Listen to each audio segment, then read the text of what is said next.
Testicular cyst के बारे में बात करेंगे। सिस्ट से बंदे थोड़े से घबरा भी जाते हैं, क्योंकि सिस्ट को एक तरीके से डॉक्टर्स ये भी बोल देते हैं कि ये कैंसरस हो सकता है। बट कैंसरस होने से पहले पहले कुछ चीज़ों को चेक करना पड़ता है। अगर आप अपनी रिपोर्ट्स चेक कर रहे हैं सिस्ट की, तो उसमें आप कुछ वर्ड्स को देखना, हाइपोइकोइक है या फिर हेट्रोजीनियस है, ये आप एक बार ये चीज़ें चेक कर सकते हैं। हाइपोइकिक लेशंस दिखा रखे हैं या हेट्रोजीनियस इको टेक्सचर दिखा रखे हैं, वो एक बारी आपको खुद समझने की ज़रूरत है।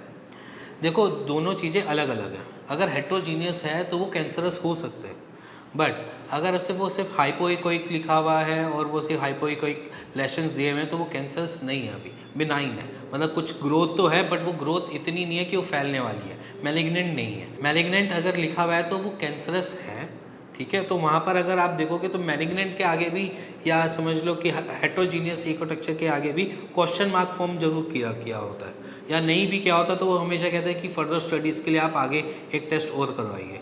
तो वो आपको नीचे टेस्ट भी इवन रिकमेंड कर देते हैं कि आपने कौन से टेस्ट करवाने हैं। तो अगर आपकी रिपोर्ट में सिस्ट आई है और सिस्ट की आपकी नोड्यूल है सिर्फ और सिर्फ, वहाँ पर कुछ उसके बारे में फ्लूइड भरा हुआ ऐसा बता रखा है, तो वो कैंसरस नहीं है।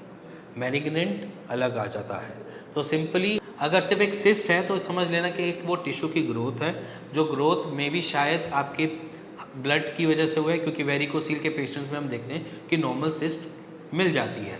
अब वो इस रीज़न से मिलती है क्योंकि ब्लड की सर्कुलेशन ना अच्छे होने की वजह से ब्लड सर्कुलेशन का डाइवर्जन होता है, मतलब वो कहीं और की तरफ ज़्यादा चल रहा होता है, जिसकी वजह से वहाँ पर वो अपनी ग्रोथ को थोड़ा सा बढ़ा लेता है।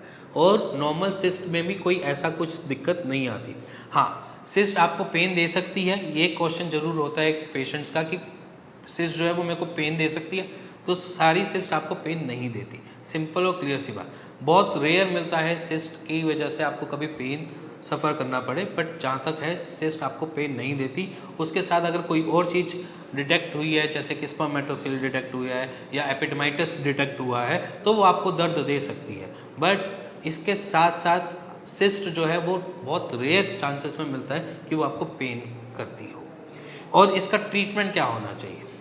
देखो, नॉर्मल है, इसका ट्रीटमेंट कोई बहुत ज़्यादा दिक्कत वाला नहीं है। आप आयुर्वेद में भी जाओगे तो भी ट्रीटमेंट मिल जाएगा, होम्योपैथ में जाओगे उसका भी ट्रीटमेंट मिल जाएगा। तो यहाँ पर अगर बोले कोई हाइपोइकोइक सिस्ट है, उसकी आपको सिर्फ सर्जरी ही करवानी पड़ेगी, तो आप किसी और डॉक्टर का ओपिनियन ज़रूर लीजिए, जिससे आपको ये क्लियर हो जाए कि वो सिस्ट है किस चीज़ की, कहाँ है, किधर है, वो आपको क्लियर कर सके।